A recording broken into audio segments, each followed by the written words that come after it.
Rangers don't scare easy. These are people who walk into caves alone at midnight, who search for missing hikers in pitch-black forests, who stay calm when everyone else is panicking.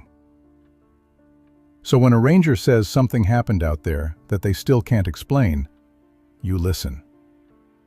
8 rangers, 8 locations across Kentucky's deepest wilderness, 8 encounters that were investigated, documented, and officially left unsolved. A fire tower locked from the inside, with 4 months of logbook entries nobody wrote. A radio transmission from a decommissioned device inside a sealed cave. A trail maintained in secret for 36 years by someone who never wanted to be found. And boot prints inside a passage that hasn't been opened since 1974, ending at a solid wall of rock. No bodies, no suspects, no explanations. Just open files and rangers who still can't sleep. If you've ever thought the wilderness was just trees and trails, these 8 stories will change that. Story 1.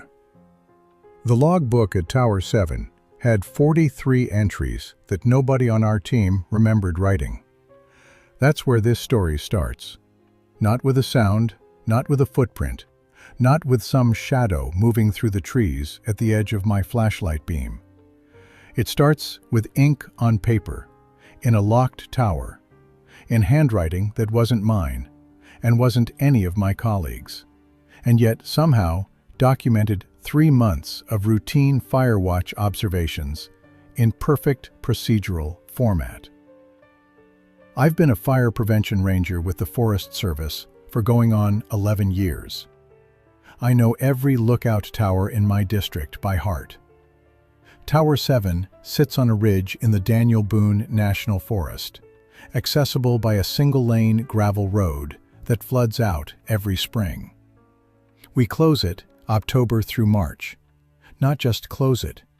We padlock the exterior door, chain the stairwell access, and pull the key into evidence storage at the district office.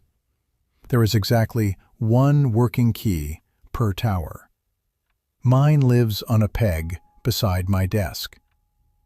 In late March of 2 years ago, I drove the access road to Tower 7 as part of our seasonal reopen protocol.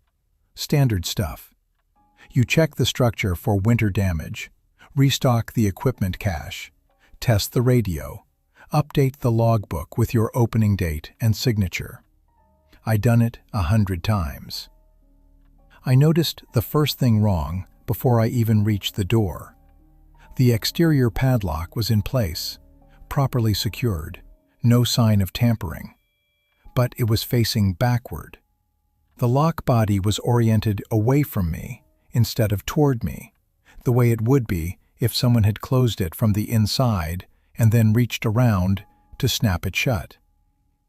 I stood there looking at it for probably 30 seconds, telling myself it was nothing, that maybe I just locked it in a hurry the previous fall and hadn't noticed. I opened it and went up. The logbook was on the desk, open, exactly where I'd left it. Except the last entry I'd made was dated October 14th, 2 years prior. And directly below my October entry, filling 17 additional pages, were entries dated all the way through November, December, January, and February. 43 separate logs. Daily wind readings, humidity percentages, smoke sightings, some of which I later confirmed corresponded to legitimate burn events in adjacent counties that our office had actually responded to. Whoever wrote these entries knew exactly what they were looking at. The handwriting was neat, consistent, slightly left-leaning. None of my team writes like that. I photographed every page and spent a week comparing them against every ranger and staff member in our district. Nothing matched. The entries were also strange in a way that took me a few readings to fully process. They were accurate in every technical sense, but the language was different from our standard format. Where we'd write, "No smoke observed, wind northwest at 12 miles per hour, visibility clear." These entries sometimes added short, personal observations. Not long ones, just a line or two. Things like, "Deer on the south slope again, 3 does," or "Rain started around 2, drumming on the roof." Personal, quiet, like someone keeping a journal they knew no one would read. Except one entry in January, page 31. It read, in full, "Cold tonight. Check the road, still flooded. I don't mind. I've been here long enough that it doesn't bother me anymore. Whoever reads this, I left everything the way I found it." I called my supervisor. He came up, read the entries, went quiet for a long time, and then said we needed to document everything before we touched anything else. State police were notified. A forensics team came out and dusted the interior, door handles, desk surface, the logbook itself. They found fingerprints, multiple sets, none matching anyone in the system.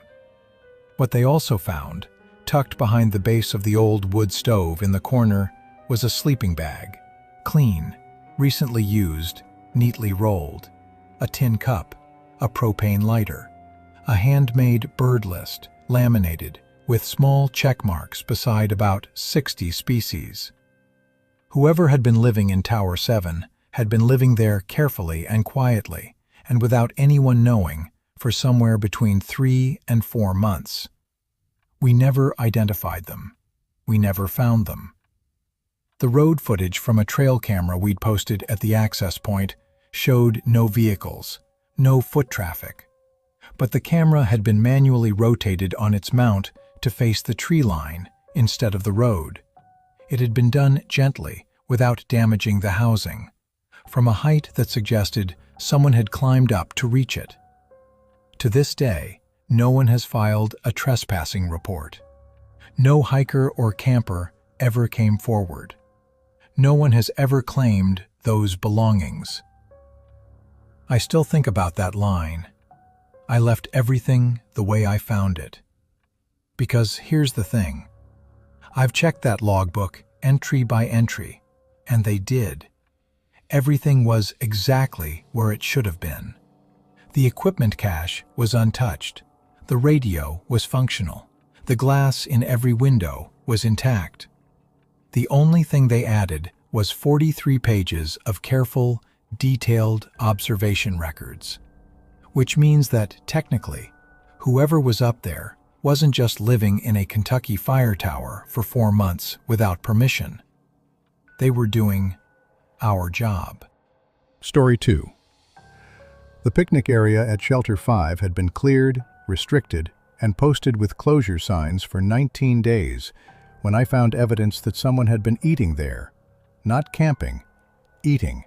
A full meal from the look of it. 2 paper plates still on the table, both with food remnants that hadn't fully dried yet. A folding camp chair pulled up to the end of the picnic bench. A lidded thermos. No trash, no fire, no tent, no pack. Just the quiet, domestic remains of somebody sitting down for a meal at a posted restricted area on a Tuesday afternoon in November, then disappearing before I arrived.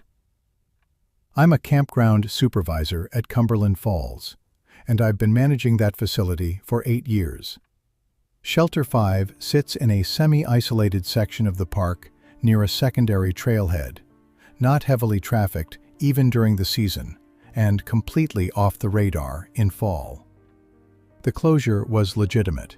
A retaining wall near the shelter access path had been flagged for repair, and we posted physical barriers at both approach points with standard orange signage. You couldn't get in there without going around a sawhorse and stepping over a chain. Someone had. I photographed everything and called it in, then started walking the perimeter to see how they'd accessed the area. Both sawhorses were undisturbed. The chain on the east approach was unclipped, but rehung. You wouldn't notice it unless you were specifically looking for it. On the ground beside the path, in soft mud near the retaining wall, I found boot prints. Single set, medium-sized, heading in and heading back out the same way. I contacted the park's Visitor Protection Office and flagged it as an unauthorized access incident. Standard procedure. We expected to find a repeat camper, someone ignoring the signs deliberately. That happens. But it happened again 3 days later. Same shelter.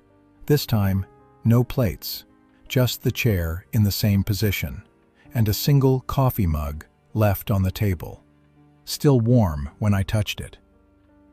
I'd arrived less than an hour after opening the access road gate for a scheduled maintenance check, which meant whoever had been there had left within the last 60 minutes. I hadn't passed anyone on the only road in. The maintenance crew was 2 men I'd worked with for years. Neither of them had been near Shelter 5 that morning. I asked. They looked at me like I was confused. I set a trail camera on the shelter approach. Small unit, mounted in the fork of a tulip poplar about 15 feet off the path, aimed directly at the picnic table. For 6 nights, nothing. On the 7th day, I pulled the card and reviewed the footage at my office. The camera had recorded 4 separate visits, all between 11 p.m. and 2 a.m. The footage was dark. The camera's night vision was functional, but the tree canopy was thick, and what I could see was a figure, always alone, always sitting at the same end of the picnic table.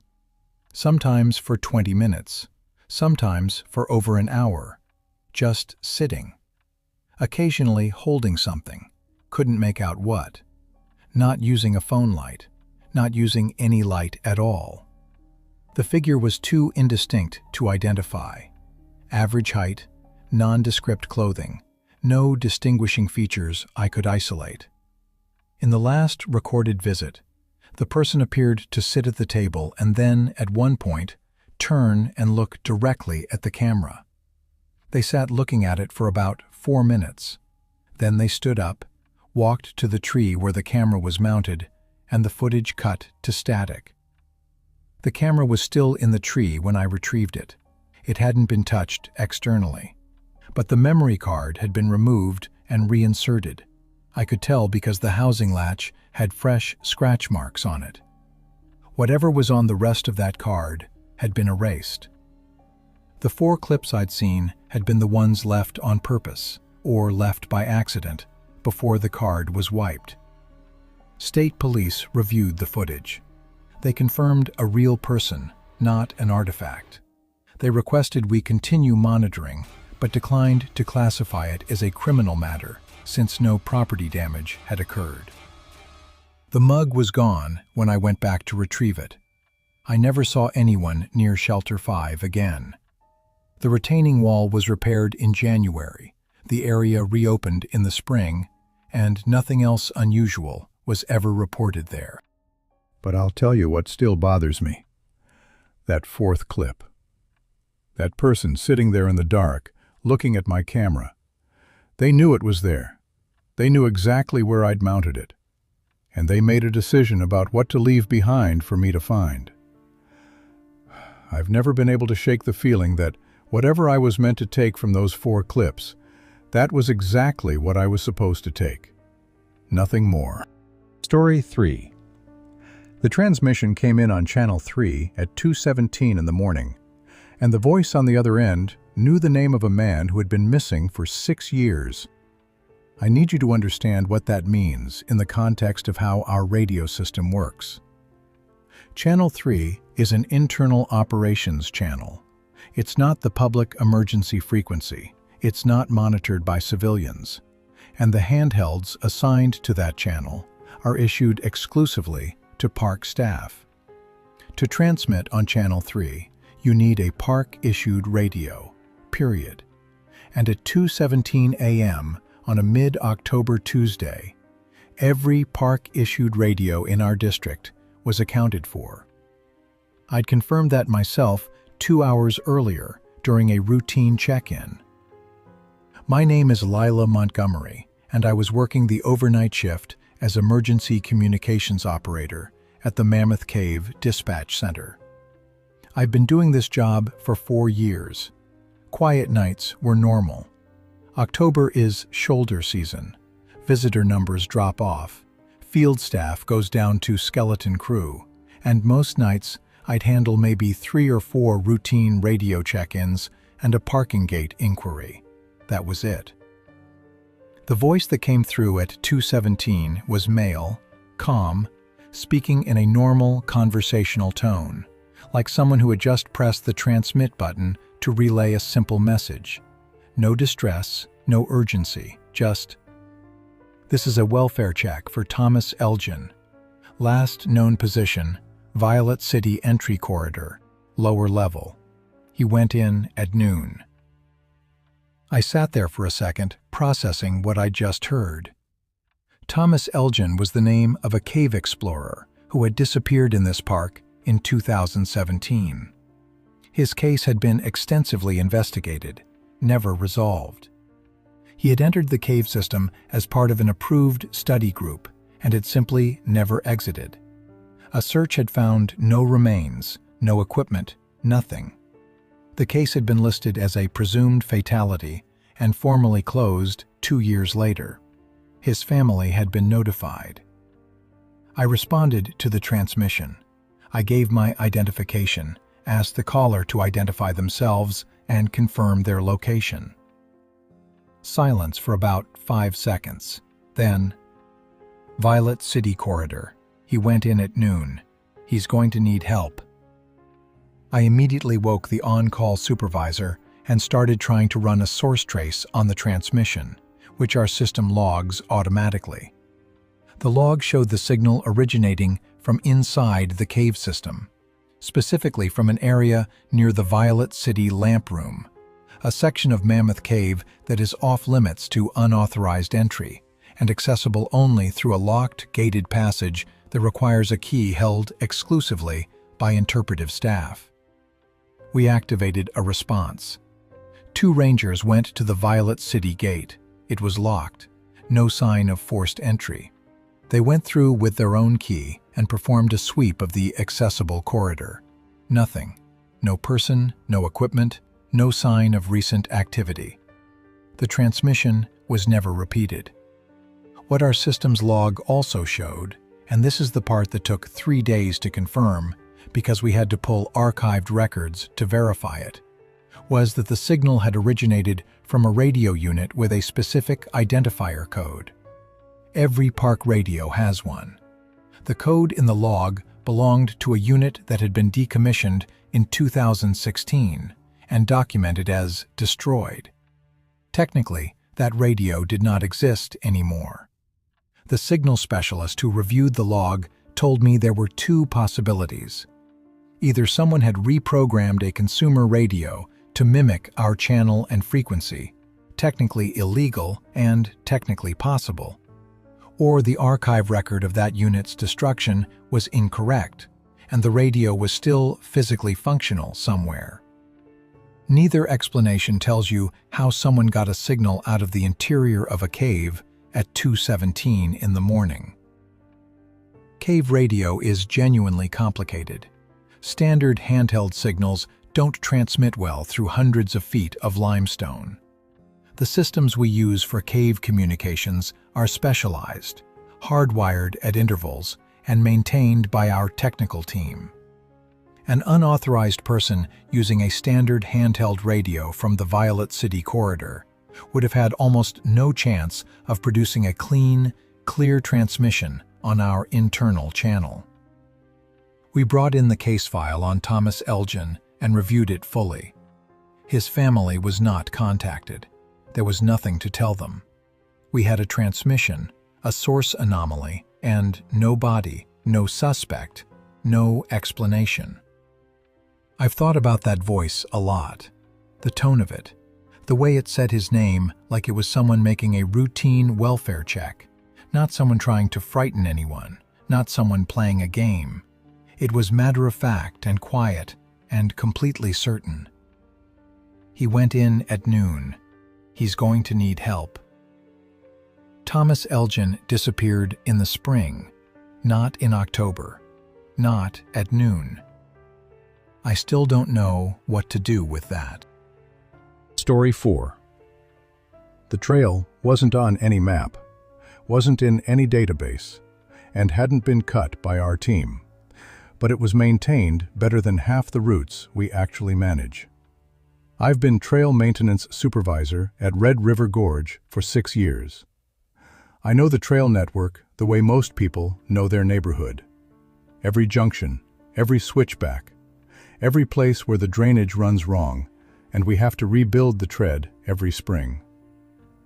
When I tell you a trail appeared on the south slope of Chimney Top Ridge that no one on my team created, and no one in the Forest Service had authorized, I need you to understand that this is not a thing that's supposed to be able to happen. We found it in early April during a post-winter assessment walk. One of my technicians, doing a drainage check along the official ridge loop, noticed a clear path leading off the east side of the trail into the hardwoods. Not a social trail. Those are rough, narrow, beaten down by foot traffic in an inconsistent zigzag. This was a constructed trail. Somebody had deliberately cleared the understory for a width of about 4 feet, knocked back the deadfall, cut drainage dips every 20 or 30 yards to prevent erosion, and defined the tread edge with small stacked rocks on the downhill side. Exactly the way we build sustainable trails. It ran for approximately 1.3 miles before ending at a rock shelter near a seasonal creek. The rock shelter at the end had been used, and recently. There was a fire ring, carefully constructed with flagstones and properly sited away from overhanging rock. Done right, in other words, by someone who knew the fire safety protocols for overhangs. Old ash, gray and compacted, suggesting the fire ring had been used many times over a long period. A small cache of dry firewood, stacked and covered with a bark slab. Cordage hanging from a crack in the shelter ceiling, from which several items had apparently been suspended and then removed. You could see the compression marks in the rock where the rope had sat. There was no trash. Nothing left behind that would identify anyone. I spent 2 weeks trying to figure out where that trail came from.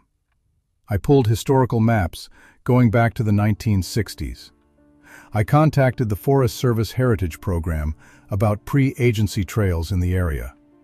I talked to old-timers in the surrounding county who'd been hiking the gorge for decades. Nobody knew anything about a trail on that slope. What I eventually found, deep in a 1987 Forest Service vegetation survey, was a notation about an informal hunter's route, South Chimney Top, condition unknown. No coordinates, no description, no follow-up. The notation was in the margin of a field report, handwritten, initialed by a technician whose personnel record showed they had left the agency in 1989. So the path had existed in some form since at least 1987. But whoever had been maintaining it recently had put in real work. The drainage dips were fresh. The edge stones on the downslope side hadn't settled into the soil yet. That process takes at least 2 seasons.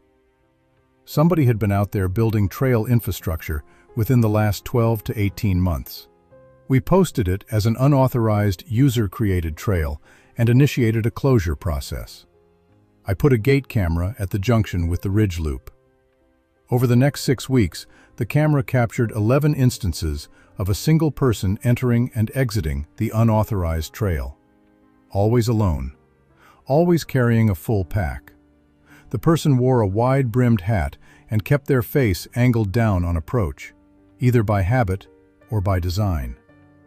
On 2 occasions, they were carrying what appeared to be trail-building tools, a Pulaski axe and what looked like a drain blade. They were doing maintenance. We never intercepted them. Every time we tried to staff the junction for a direct contact, they didn't come. It was like they knew when we were there. On the last camera capture, the person exited the unauthorized trail, paused at the junction, and placed something on the ground before walking away. When I retrieved it, it was a folded piece of paper. On it was a hand-drawn map of the trail, with elevation markings, drainage features, and the rock shelter labeled. In the corner, in small, neat printing, it said, "Built 1988. Maintained ever since. Leave the ring." 36 years. Someone had been maintaining that trail for 36 years. The rock shelter fire ring is still there. I couldn't bring myself to remove it. Story 5. We were searching for a missing backpacker when we found the camp that was never supposed to exist, and once we found it, the missing backpacker stopped being the thing that worried me most. The backpacker's name was Colton Reeves, a 26-year-old from Lexington who'd signed in for a 4-day solo loop on the Grand Gap Loop Trail and hadn't returned to his vehicle on the expected date. His car was still at the trailhead. His emergency contact had filed the report. We activated a search team on the morning of the 5th day. My team consisted of 4 rangers and 2 volunteers from the county rescue squad. We split the loop in half, 2 groups working from opposite ends toward the midpoint. Standard grid search along the trail corridor with side sweeps into the terrain. Big South Fork is rough country. Deep gorges, sandstone bluffs, creek crossings that can turn dangerous after rain. We'd had 2 days of heavy rain that week. I was worried about ankle injuries, about creek crossings gone wrong, about someone sitting injured at the base of a bluff with no way to signal. We found Colton Reeves on the afternoon of the 2nd search day, about 2 miles off the official trail, sitting on a flat rock beside a creek, physically fine, mildly dehydrated. He'd gotten off trail during the rain, spent 2 nights trying to relocate himself, and ended up in a drainage he didn't recognize. Happy ending by SAR standards. I radioed his recovery to the other team and then told them to continue their sweep to the midpoint anyway, because we had another hour of daylight and the terrain justified it.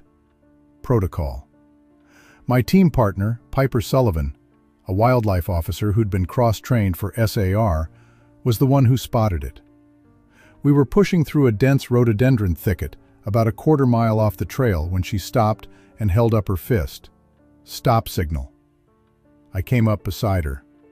In a clearing on the far side of the thicket, partially concealed by the overhang of a sandstone shelf, was a campsite. Permanent by the look of it, not a backpacker's camp. There was a canvas tarp strung between 2 trees with real rope, anchored well. A fire pit ringed with carefully set stones, 2 folding camp chairs, a plastic tote latched, a small solar lantern hanging from a branch, battery indicators showing fully charged, and a clothesline, with clothing on it, dry, recently washed. Piper and I looked at each other. The Big South Fork backcountry requires a permit for any overnight stay. This wasn't a permitted site. We know every permitted site. This was someone who had set up a permanent camp in a remote section of a national recreation area and was, by all appearances, living there. I called out. No answer. We documented everything from the perimeter and did not enter the camp. I photographed the site and noted the contents as best I could from where I stood. The tote, when Piper moved around to see the label, was a food storage container, the kind you use to keep things away from bears. Next to it was a smaller box with a red cross on it, a first aid kit. What stopped me from stepping forward and opening the tote was the notebook. It was sitting on one of the camp chairs, open, held down by a small rock. From where I stood, I couldn't read it. Piper moved closer to photograph the visible page with her camera, and when she showed me the image on the screen, we both went quiet. It was a list of names. First names only, 14 of them, written in a column. Some had dates beside them. 2 had question marks. We didn't recognize most of the names, but the 4th one from the top was Colton Reeves. Beside his name was yesterday's date, the date he'd been reported missing. I grabbed my radio. By the time a second team arrived, the site was exactly as we'd found it, except for 2 things. The notebook was gone, and the solar lantern had been turned off. We never found the occupant. We never identified whose camp it was. We found no evidence that the person living there had harmed anyone. But I ran every name on that list through our records over the following month, and of the 14 names, 11 corresponded to individuals who had at some point been reported missing or lost in Big South Fork or the adjacent Daniel Boone National Forest. Most had been found. A few cases were still open. Colton Reeves told us he hadn't seen anyone in the backcountry during his 4 days out there. He also said, almost as an afterthought, that on the night of the worst rain, he'd heard someone moving through the trees near his bivvy site. He'd called out. No answer. In the morning, he found a dry trail marker, a twist of orange surveyor's tape, fresh, tied to a branch pointing in the direction that eventually led him back toward a drainage he recognized. He thought a Good Samaritan hiker had helped him. I have a different theory. I just can't prove it. Story 6. The emergency beacon activated at 3 a.m. on a Sunday from inside a section of gorge that has no legal access and no recorded cave system. And when we finally got to the coordinates, we found a cave that wasn't supposed to be there. Personal locator beacons send a GPS coordinate when activated. They're designed to be used in emergencies by hikers, climbers, backcountry travelers. You activate it, it pings a satellite, we get a location. Simple. The problem with the beacon that activated in the lower Red River Gorge that Sunday was the coordinate it sent. I pulled it up on our mapping system and sat there for a moment, trying to figure out if there was an error. The signal was coming from the base of a cliff band on a private inholding adjacent to the park boundary, a section of terrain that's essentially inaccessible on foot without technical equipment, hemmed in on 3 sides by vertical rock walls and on the 4th by the river. We had no record of any cave or shelter in that area. The terrain model showed what should have been a solid cliff face. My name is Naomi Fletcher. I'm a certified cave rescue ranger, and I've been doing emergency response in this gorge for 7 years. I've rappelled into places most people don't know exist. When the beacon went off, I was the one my supervisor called. We assembled a team of 4 and accessed the cliff base by boat, working upstream on the Red River before dawn. The signal was consistent. The beacon was still active. Whatever was down there, it hadn't moved since 3 a.m. We found the cave entrance behind a vertical slab of sandstone that had partially collapsed outward from the cliff face at some point, creating a gap about 2 feet wide and 5 feet tall. The opening was not visible from any existing trail or overlook. It was not on any geological survey in our database. Inside, the passage opened up. I'm a small person, and I could stand upright within 10 feet of the entrance. The cave went back further than my light reached. The beacon was sitting on the floor of the cave, approximately 30 feet from the entrance, propped upright against the wall. Activated, running on battery, signal transmitting. It was a commercial model, reasonably current, registered to a name I'll call Harrison K. in our database. A male hiker who had filed a backcountry plan for a day hike on the rough trail 12 days earlier and had reportedly returned to his vehicle on schedule. His emergency contact had confirmed his safe return. As far as our records were concerned, Harrison K. was home. The beacon had apparently been left here intentionally. Someone had walked it into this cave, propped it against the wall, and activated it. I moved deeper into the cave. My team partner stayed at the entrance with communications. 15 feet past the beacon, the passage narrowed, and I had to go to hands and knees. 25 feet further, I came to a small chamber, maybe 10 feet across, ceiling height around 4 feet. And in that chamber I found what I'm still not entirely sure how to describe. There was a section of the chamber wall, roughly 3 feet by 4 feet, that had been etched, not carved with tools, etched carefully, in a way that suggested something sharp and patient. A series of vertical lines, grouped in fives like a tally. I counted them twice. 147 marks. Below the tally marks, there was a single word scratched in uneven capital letters. Still. Nothing else. No name, no date, no indication of who had made the marks or when. I photographed everything. We pulled the beacon, secured it as evidence, and exited the cave. The geological team that inspected the site 2 weeks later estimated the cave formation was natural and ancient, but they could not date the markings. The etching style was inconsistent with any documented historical practice in the region that they were aware of. The word "still" could have been there for 20 years or 2 months. Harrison K. was contacted by our law enforcement team. He denied activating the beacon. He denied knowledge of the cave. He was cooperative, showed no signs of deception in the interview, and had a verifiable alibi for the day the beacon was activated. His name was on the beacon registration because he'd purchased it 3 years ago and given it to his brother, who had apparently passed it along to someone else. The chain of ownership ended there. 147 tally marks. I've tried to figure out what they represent. Days? Weeks? Visits? Something else entirely? I go back to that image sometimes, the single word at the bottom of those rows. Still. Present tense. Like someone was answering a question. Story 7.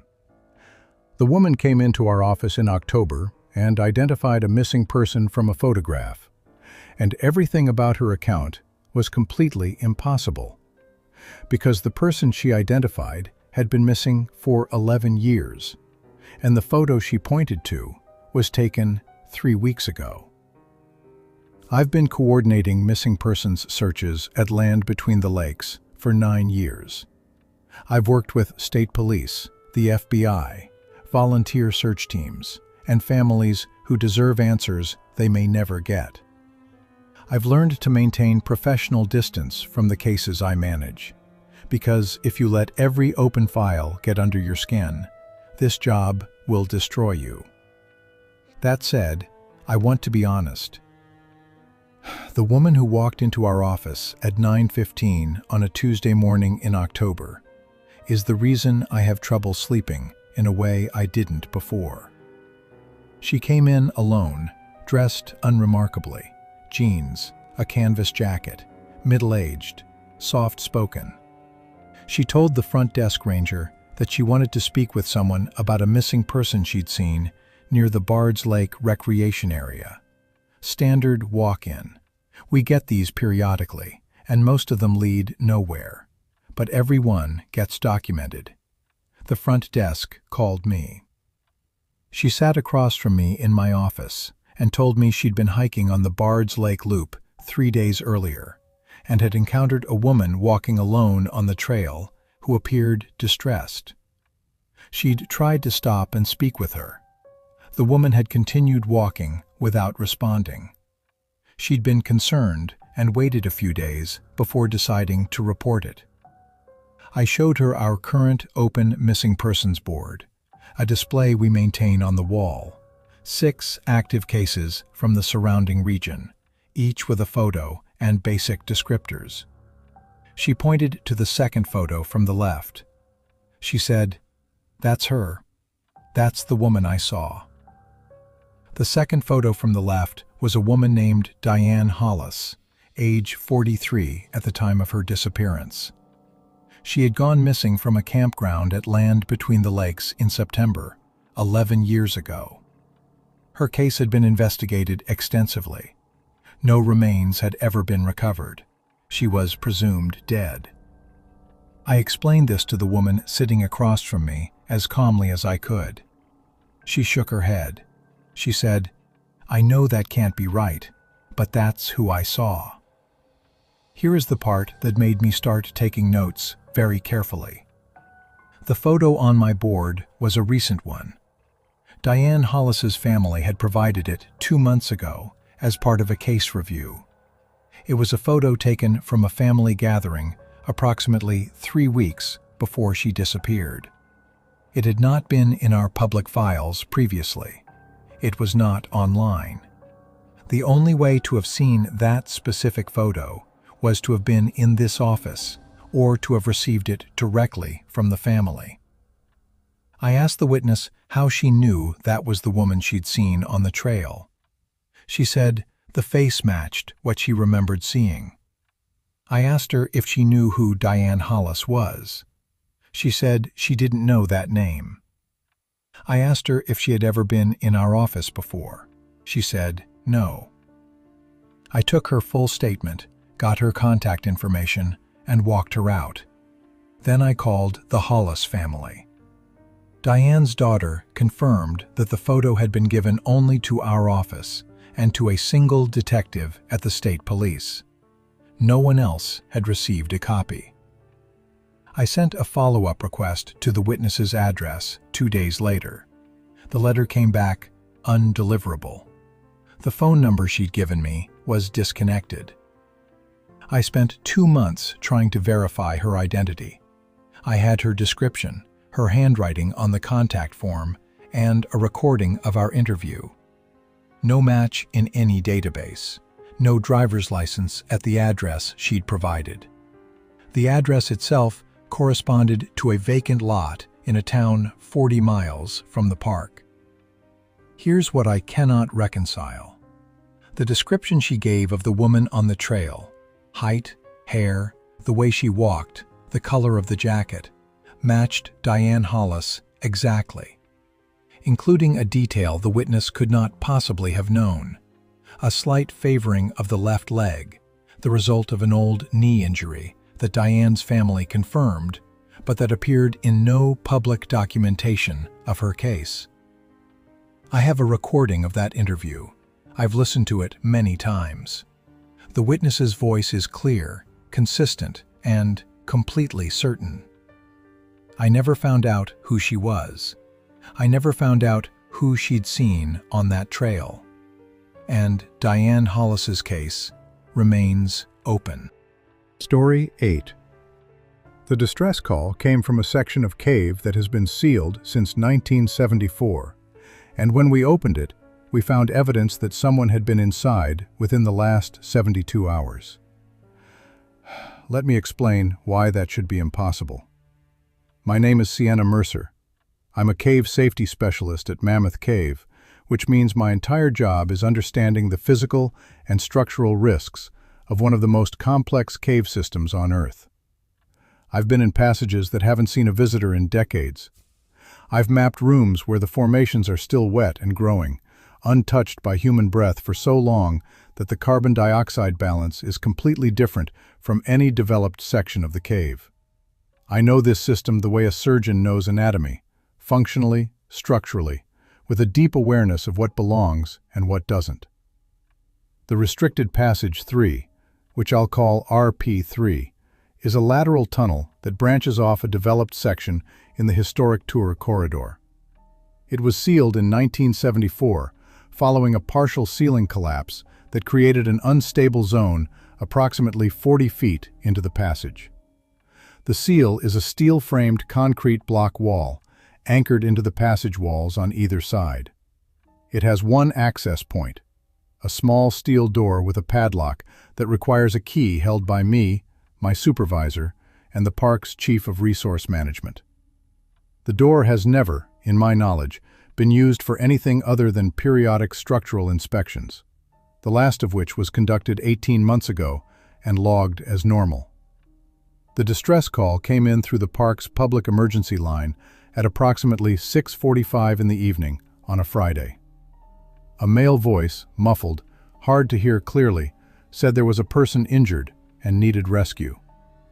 When asked for location, the caller said, and I'm quoting from the recorded transcript, "The sealed part, The old tunnel past the historic tour. We're in the sealed part." Then the call ended. Dispatcher at the time initially assumed a prank or a disoriented visitor who'd gotten turned around. But protocol requires we treat all cave rescue calls as credible until proven otherwise. My supervisor called me, and we assembled a response team. When we reached the RP3 access door, the padlock was in place. My key opened it. The door swung inward on its hinges without resistance.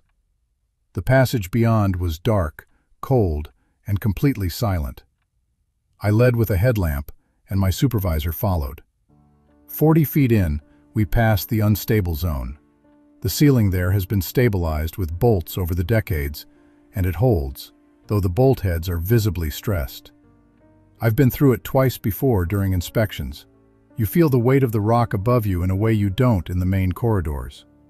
Past the unstable zone, the passage widened into a low, flat-ceilinged gallery. The floor was a mix of clay and breakdown rock. In this gallery, in the beam of my headlamp, I saw the following.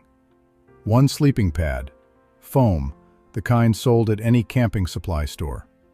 1 foil emergency blanket, unfolded and refolded. An LED headlamp, battery depleted. The on switch was still in the on position, which meant it had been running until the battery died. A small notebook, closed. And on the clay floor, clear as a signature, a single set of boot prints leading further into the passage and not returning. I called for my supervisor. We stood in that gallery and looked at these objects for a long moment that felt longer than it was. We did not follow the boot prints. Protocol is absolute. Unknown passage, unknown structural condition, no secondary rescue backup in place. We secured the site and exited. The response team that entered the next morning, fully equipped, followed the boot prints for an additional 230 feet before the passage narrowed to a crawlway. The prints went into the crawlway. The team followed for 60 more feet before the crawlway opened into a small chamber. Empty. The boot prints continued to the far wall and stopped. There was no exit from that chamber. The walls were solid limestone on all sides. The ceiling was intact. The floor was undisturbed clay except for the boot prints. The trail of prints simply ended against a wall of solid rock. We processed the scene thoroughly. The notebook contained 51 pages of dense handwriting, what appeared to be personal narrative, observations, dates ranging over what seemed to be several years, though many entries were difficult to read in the cave environment. The notebook was sent to the State Forensic Lab. The forensic team confirmed that the most recent entries in the notebook had been made within 72 hours of our discovery. The ink was fresh enough to establish that with certainty. The handwriting was never matched to any known individual. The boot prints were measured and photographed. Standard size 10 hiking boot, a common tread pattern, no distinguishing features. We found no person. We found no body. We found no exit route that any of us can explain. The distress call recording has been reviewed many times. The voice is real. The muffled quality is consistent with speaking into a phone while underground, where acoustics are unusual. RP3 has been resealed. The notebook is in evidence storage. I've requested a copy of the transcribed contents twice. Both times, I've been told the transcription is still ongoing. It's been 14 months. I asked my supervisor last spring whether anyone from the investigation had ever told him what the notebook said. He looked at me for a second before he answered, and there was something in his expression I couldn't read. He said, "They told me it wasn't relevant to the case." Then he went back to his paperwork. I stood there in his doorway, thinking about a set of boot prints ending at a solid wall, 230 feet inside a passage that has been sealed for 50 years. I'm still thinking about it. I think I always will be.